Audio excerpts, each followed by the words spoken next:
প্রিয় এসএসসি শিক্ষার্থীবৃন্দ, তোমাদের হিসাব বিজ্ঞান বইয়ের দ্বিতীয় অধ্যায় লেনদেনের ধারাবাহিক ম্যাথ সলভের আজকে আমরা ম্যাথ সলভ করব যশোর বোর্ড 2024, অর্থাৎ যশোর বোর্ড 2024 সালে আসা যে ম্যাথটা সেটা আমরা সলভ করার চেষ্টা করব।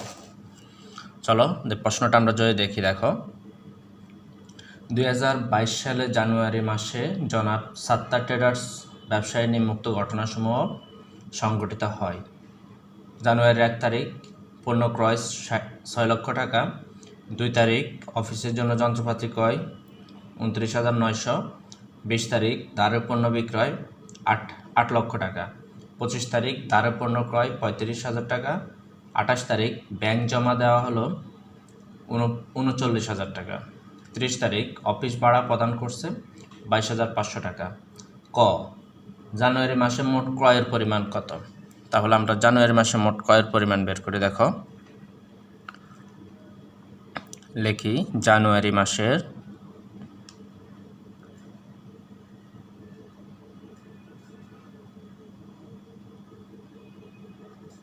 মোট ক্রয়ের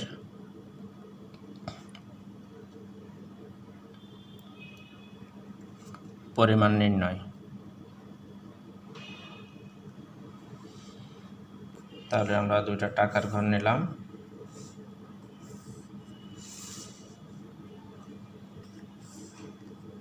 একটা তারিখ নিলাম, আর হচ্ছে বিবরণ।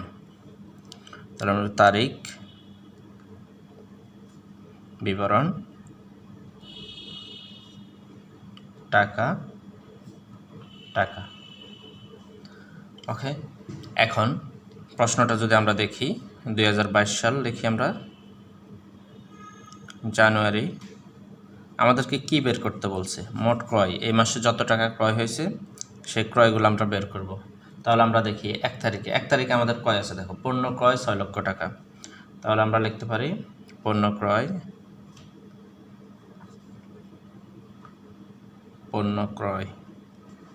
6 লক্ষ টাকা।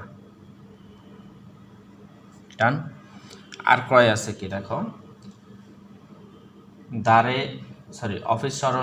অফিসের জন্য যন্ত্রপাতি ক্রয়।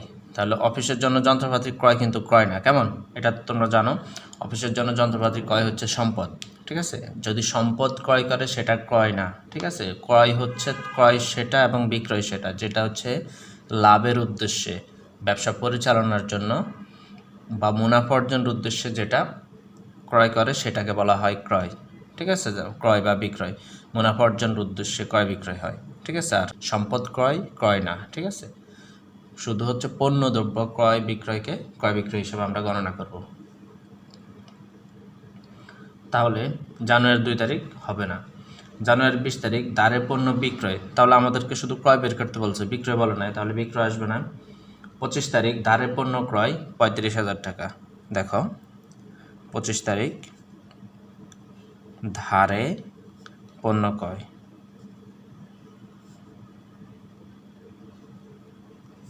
35,000। এই তো। তারপর আর আছে কিনা দেখি আমরা। 28 তারিখ দেখো ব্যাংকে জমা দেওয়া হলো, এটা কি ক্রয়? না। অফিস ভাড়া প্রদান করা হলো, এটা কি ক্রয়ের মধ্যে পড়ে? না। তাহলে এটাও হবে না। তাহলে এতটুকুই আমরা পেয়েছি, আর আমাদের নাই। তাহলে কত হয়? 6,35,000 টাকা মোট ক্রয়ের পরিমাণ নির্ণয় হয়ে গেছে। এখন আমরা খদাগটা দেখি, খদাগে কি বলছে দেখো। খদাগে বলছে উক্ত মাসে জনাব সাত্তারের নগদ লেনদেনের পরিমাণ কত? অর্থাৎ তার ঘটনাসমূহের মধ্যে নগদ বাকি দুইটাই আছে, এখন আমাদেরকে শুধু নগদগুলা বের করতে হবে। তাহলে হচ্ছে নগদ লেনদেনের পরিমাণ নির্ণয়, ঠিক আছে? তাহলে সেম আগের মতোই দেখো, আমরা বিবরণ টাকাটা, তারিখ বিবরণ টাকা নিয়ে নিব।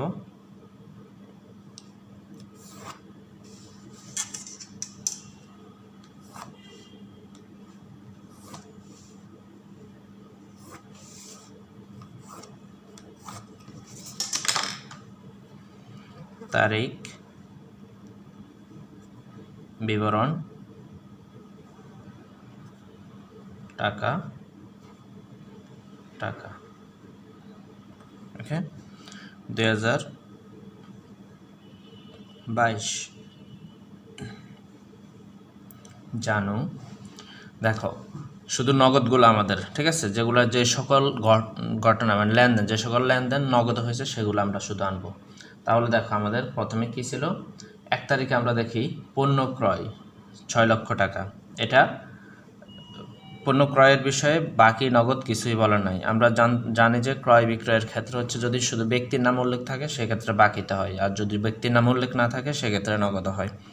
ঠিক আছে, তাহলে এখানে যেহেতু কোনো ব্যক্তির নাম উল্লেখ নাই এবং নগদে উল্লেখ নাই, তাহলে আমরা ধরে নেব এটা নগদ হয়েছে। কেমন, তাহলে হচ্ছে দেখো পণ্য ক্রয় নগদে পণ্য ক্রয় লিখে দিই আমরা।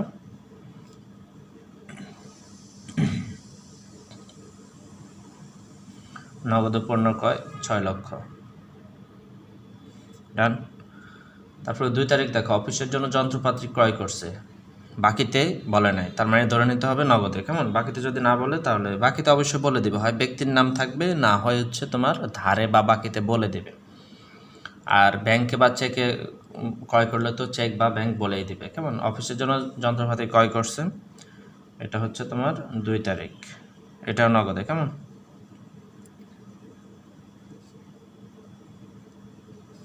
অফিসের জন্য যন্ত্রপাতি ক্রয়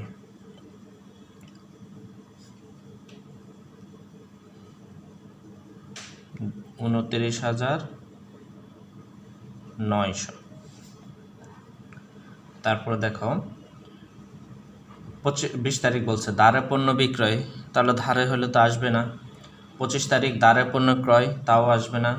ব্যাংকে জমা দেওয়া হলো, তাহলে ব্যাংক তো আর বাকিতে টাকা জমা দিতে পারে না। ঠিক আছে, ব্যাংকে অবশ্যই নগদে টাকা জমা দেয়। 28 তারিখ ব্যাংকে জমা দেওয়া হলো,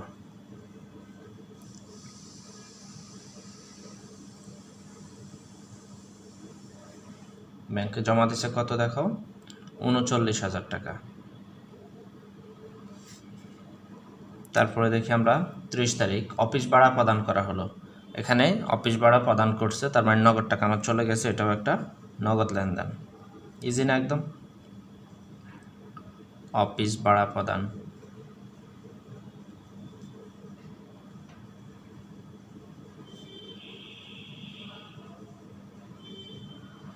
22,500।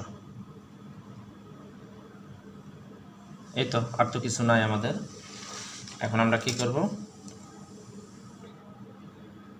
এগুলা ব্যালেন্স টানবো, কত হয় দেখো 6,29,900, 6,29,900 প্লাস 39,000 প্লাস 22,500,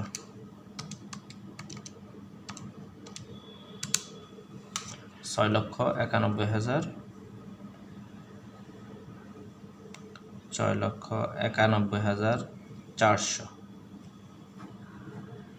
এ হচ্ছে তোমার নগদ লেনদেনের পরিমাণ। তো যেহেতু আমাদের কাজ শেষ, সেহেতু আমরা কী করে দেব, এটা টেনে সুন্দর একটা ঘর টেনে দেবো, আর এগুলো মুছে দেব। ডান। এখন আমরা দেখি আমাদের গ দাগ কী বলছে। এখন দেখো আমাদের গ দাগে বলছে কি, 1, 2, 20 ও 25 তারিখের লেনদেনগুলোর উপরে হিসাব সমীকরণের প্রভাব দেখাও। তাহলে হিসাব সমীকরণের উপরে লেনদেনের প্রভাব কেমন,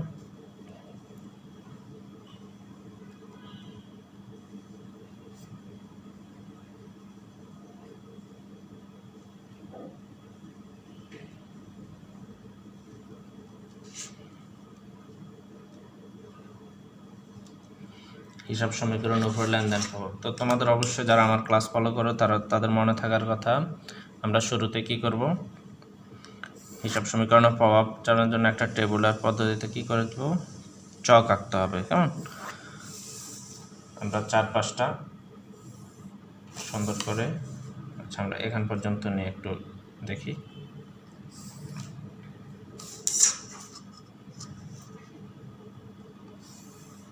নিলাম, প্রথমে আমরা তারিখ নিয়ে নিব। কেমন, বাকিগুলো আমরা খুঁজে খুঁজে বের করবো আমাদের কয়টা কলাম হবে। তাহলে দেখো প্রথমেই আমরা যদি দেখি আমাদের 1 তারিখ বলছে, 2 তারিখ বলছে, 20 তারিখ, 25 তারিখ, মোট 4টা বলছে। কেমন, এটা মাথায় রাখবা। তাহলে 1 তারিখ আমরা যদি দেখি পণ্য ক্রয় করছে, তাহলে পণ্য ক্রয় করে আমার কি হয়েছে, পণ্য ক্রয় করলে মালিকানা সত্ত্বকে প্রভাবিত করে। কেমন, তাহলে মালিকানা সত্ত্ব নামে একটা আমি পাইছি, মালিকানা সত্ত্ব থেকে টাকা চলে গেছে, মানে কমে গেছে, মালিকানা সত্ত্ব কমে গেছে। বিপরীতে পণ্য ক্রয় করার কি গেছে, আমার নগদ টাকা গেছে না, তাহলে নগদ, যেহেতু নগদে করছে এই জন্য। আর যদি বাকিতে করতো তাহলে কি হইতো, এটা পাওনাদার হইতো। তাহলে 2টা আমি পাইছি এখানে। তারপর দেখো 2 তারিখ বলছে অফিসের জন্য যন্ত্রপাতি ক্রয় করছে, যন্ত্রপাতি ক্রয় করছে, বাকিতে বলে নাই। যদি বাকিতে হইতো তাহলে পাওনাদার হইতো, নগদে বলছে, তাহলে নগদ টাকা চলে গেছে, তাহলে একটা এখানে নগদ হয়ে গেছে। আর বিনিময়ে আমার কাছে কি আসছে, যন্ত্রপাতি আসছে না, যন্ত্রপাতি। ওকে, তারপরে দেখো আমাদের বলছে 20 তারিখ, 20 তারিখে কি বলছে, ধারে পণ্য বিক্রয় হচ্ছে 8 লক্ষ টাকা, ধারে পণ্য বিক্রি করছে 8 লক্ষ টাকা। তোমরা তো জানো যে ধারে পণ্য বিক্রি করলে আমার মালিকানা সত্ত্ব কী হবে, প্লাস হবে, মানে বাড়বে। আর বিপরীতে আমার যদি নগদে করতাম তাহলে নগদ টাকা বাড়তো। এখন ধারে করছি বিক্রয় করলে আমার জন্য আমি ভবিষ্যতে টাকা পাবো, তো যার থেকে আমি ভবিষ্যতে পাবো সে আমার কি সম্পদ, মানে দেনাদার। তাহলে আমরা দেনাদার নামে একটা পাইছি, ঠিক আছে। ওকে, তারপরে দেখো 25 তারিখ বলছে ধারে পণ্য ক্রয় করছে। এবার সেম উল্টা কথাই বলছে, ধারে পণ্য ক্রয় করলে কি হয়, আচ্ছা ধারে হোক আর নগদ হোক যেভাবে হোক, পণ্য ক্রয় একটা খরচ হলে আমার মালিকানা সত্ত্ব কী করে দেবে, হ্রাস করবে।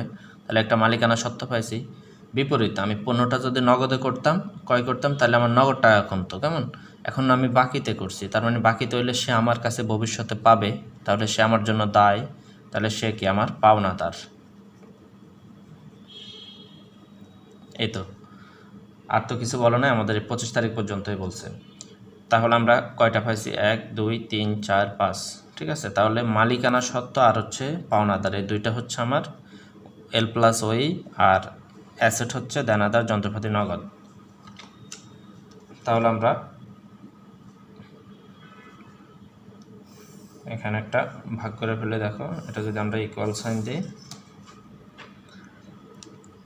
এটাকে এখানে যদি ডিভাইড করি, এখানে আমরা মালিকানা সত্ত্ব আর হচ্ছে পাওনাদার, আর এখানে নিলাম আমরা 3টা তারিখ। এটা হচ্ছে অ্যাসেট, কেমন, যদি লেখা হয় অ্যাসেট, আর এখানে হচ্ছে L+OI, এ লিখলেও হবে, অ্যাসেট লিখে দিচ্ছি। আচ্ছা, হচ্ছে পাওনাদার। আর যদি বাংলায় লেখো তাও লিখতে পারবে, এখানে সম্পদ, এখানে হচ্ছে দায় যোগ মালিকানা সত্ত্ব। আর হিসাব সমীকরণটা লেখা ভালো, মালিকানা সত্ত্ব, ঠিক আছে। এখন হচ্ছে নগদ, এখানে হচ্ছে তোমার যন্ত্রপাতি, আর হচ্ছে আমাদের দেনাদার, ঠিক আছে। তুমি এগুলা বের করতে পারছো মানে তোমার অঙ্ক হয়ে গেছে, তার মানে তুমি এখন অঙ্ক করতে পারবে, আর কোনো সমস্যায় পড়বে না। তাহলে দেখো 2022 জানুয়ারি 1 তারিখ, এখন এটা আর আমার হেল্প লাগবে না, এখন তোমরাই পারবা, যারা আমার ক্লাসগুলো ফলো করছো তারা অবশ্যই শিখে গেছো ইতিমধ্যে। পণ্য ক্রয় করছি আমি নগদে, ঠিক আছে। তাহলে আমার 6 লক্ষ টাকা শুরুতে চলে গেছে। শুরুতে মাইনাস ফিগার হলে ঘাবড়ানোর কিছু নাই, মাইনাস হোক আর প্লাস হোক, তোমার কাজ হচ্ছে হিসাব করা, লাভ লস ব্যবসায় বুঝবে, তোমার রিস্ক নেওয়ার দরকার নাই, তুমি জাস্ট হিসাবটা মিলাইবা। মালিকানা সত্ত্ব কমছে, কেমন, ক্রয় করলে কী হয়, মালিকানা সত্ত্ব কমে 6 লক্ষ টাকা, তার মানে আমার নগদ টাকা চলে গেছে, মালিকানা সত্ত্ব কমে গেছে। এখন 2 তারিখ আমাদেরকে বলছে, 2 তারিখ কী বলছে, অফিসের জন্য যন্ত্রপাতি ক্রয় করছে, তাহলে আবারও নগদ টাকা গেছে 2 তারিখে। দেখো যন্ত্রপাতি ক্রয় করার কারণে আমার ক্যাশ টাকা চলে গেছে 29,900 টাকা, ডান। তারপরে তোমার বলছে যে বিনিময়ে কি আসছে, মালিকানা সত্ত্বের উপরও প্রভাব ফেলছে না, এখানে খরচ বরচ তো হয় নাই, এটাকে বলা হচ্ছে সম্পদ গেছে। সম্পদের বিনিময়ে একটা একটা সম্পদ আসে অথবা একটা দায় পরিশোধ হয়। সম্পদের বিনিময়ে একটা সম্পদ আরেকটা সম্পদ আসে অথবা একটা দায় পরিশোধ হয়।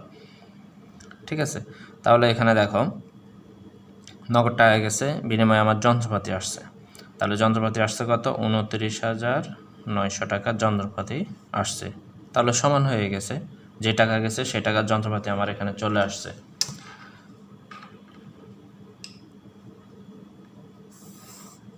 এখন আমরা যদি একটু ব্যালেন্স করি, দেখো এটা তো মাইনাস ফিগারে ছিল, তাহলে অবশ্যই ব্যালেন্সটাও কিসে আসবে? মাইনাস ফিগারে আসবে। 6 লক্ষ, এখানে কেউ নাই, ঠিক আছে। এখানে লেখো কত হয়? 29,900 টাকা প্লাস ফিগারে। এখানে হচ্ছে মাইনাস ফিগার, দুইটাই কিন্তু মাইনাস, তার মানে 6,29,900 পুরাটাই কিন্তু মাইনাস ফিগারে। এটা আমরা ব্যালেন্স পেয়েছি। তারপর দেখো জানুয়ারি আমাদেরকে তারপর বলছে 20 তারিখ ধারে পণ্য বিক্রয় 8 লক্ষ টাকা। 8 লক্ষ টাকা ধারে বিক্রয় করছে। এখন বলো তো বিক্রয় করলে কি হয়? মালিকানা সত্ত্ব বৃদ্ধি পায়, কেমন? আর বিনিময়ে যদি নগদে করতো তাহলে নগদ বৃদ্ধি পায়। তার যেহেতু নগদে করা নাই, তাহলে বাকিতে করছে মানে কি? দেনাদার বৃদ্ধি পাবে। তাহলে নগদ আসতেছে না, যন্ত্রপাতিতে আসতেছে না, দেনাদারে আসতেছে আমার 8 লক্ষ টাকা বাড়তেছে, কেমন? বিনিময়ে আমার মালিকানা সত্ত্বটাকেও বিক্রয় কি করে? বাড়িয়ে দেয়। তাহলে 8 লক্ষ টাকা মালিকানা সত্ত্ব আমার বাড়ছে। কোনো অসুবিধা বুঝতে? এখন আমার মাইনাসের ছিল 6 প্লাসের ছিল 8, তাহলে এখন ব্যালেন্স করলে প্লাস মাইনাস করে দেব। প্লাস মাইনাস করলে কত হয়? যোগ বিয়োগ করলে 2 লক্ষ টাকা প্লাসের থাকে, আরও ব্যালেন্স আমার 2 লক্ষ টাকা থাকে। এখানে 8 লক্ষই থাকলো, এখানে প্লাস ফিগার আছে 29,900, বিনিময়ে আছে এখানে আছে 6,29,900। এটা মাইনাস ফিগার, এটা প্লাস ফিগার, কেমন? এখন ব্যালেন্স আমাদের, এটা হচ্ছে ব্যালেন্স, ঠিক আছে। এখন আমাদের 25 তারিখ দেখো। 25 তারিখ বলছে কি? দেখো ধারে পণ্য ক্রয় করছে 35,000 টাকা। এখন বুঝো ধারে পণ্য ক্রয় করলে কি হয়? পণ্য ক্রয় ধারে করুক নগদে করুক কি হবে? মালিকানা সত্ত্ব থেকে কমবে, এটা যেহেতু একটা খরচ, কেমন? তাহলে আমরা মালিকানা সত্ত্ব থেকে কমিয়ে দিচ্ছি 35,000 টাকা। ডান। এখন ক্রয়টা তোমার নগদে হয়েছে কি না বাকিতে হয়েছে, এই দুইটা জিনিস বের করতে হবে। নগদে হলে নগদ টাকা কমবে, আর যদি বাকিতে হয় তাহলে পাওনাদার বাড়বে, ঠিক আছে। বাকিতে হলে পাওনাদারকে আমি পরিশোধ করতে হবে ভবিষ্যতে, তাহলে বাকিতে হয়েছে এটা 35,000 টাকার পাওনাদার আমার হয়েছে। ওকে, এই তো। তাহলে আমরা ব্যালেন্সটা নিয়ে দেখো, ব্যালেন্স কত হয়? 2 লক্ষ থেকে 35,000 গেছে, আর কত থাকে? 1,65,000 থাকবে, আর এখানে 35, এখানে 8 লক্ষর 8 লক্ষই রইল, এখানে 29,900 টাকা প্লাস ফিগারে আছে, এখানে হচ্ছে 6,29,900 টাকা মাইনাস ফিগারে আছে। এই তো আমার ব্যালেন্স। এখন তো আমার আর বলো না, আমার মাত্র 25 তারিখ পর্যন্ত বলছে। তাহলে আমরা এগুলো কি করব? সিঙ্গেল লাইন টানবো, টেনে এগুলো আমরা ক্যালকুলেশন করে ফেলবো। আর তোমরা হচ্ছে এই সিঙ্গেল লাইন টানার পরে এগুলো মুছে দিবা, কেমন? এই যে বাড়তি ঘর যেগুলো আছে এটা রাখবা, শুধু এটা রেখে বাকিগুলো মুছে দিবা, মুছে। এখন আমরা এখানে যদি কাউন্ট করে দেখো 1,65,000 প্লাস 35,000, এই দুইটা আমরা তো জানি, এই দুইটার মানে হচ্ছে ওই এল প্লাস ওই হচ্ছে এক পাশ, তার মানে ও 2 লক্ষ টাকা বরাবর, ঠিক আছে। আর এখানে যদি আমরা দেখি প্লাসের আছে আমাদের 8 লক্ষ প্লাস আরও আছে 29,900, ঠিক আছে। আর এটা হচ্ছে মাইনাসের, মাইনাস 6,29,900, 2 লক্ষ। ডান। তাহলে তিনটা যোগফল হচ্ছে আমার 2 লক্ষ, আমার ওই পাশ মিলছে। ডান, তার মানে আমার ম্যাথ এখানে সলভ। ক্লিয়ার? ঠিক এভাবে আমরা সবগুলো পর্যায়ক্রমিকভাবে কোশ্চেনগুলো সলভ করব। পাশেই থাকো, আমাদের ইউটিউবের প্লেলিস্টটা শেয়ার করে। আর তুমি বাংলাদেশের কোন জেলা এবং কোন স্কুল থেকে দেখছো কমেন্টে জানিয়ে দাও, আর তোমার বন্ধুর সাথে অবশ্যই ক্লাসটা শেয়ার করে দেবে। Keep connected. আল্লাহ হাফেজ।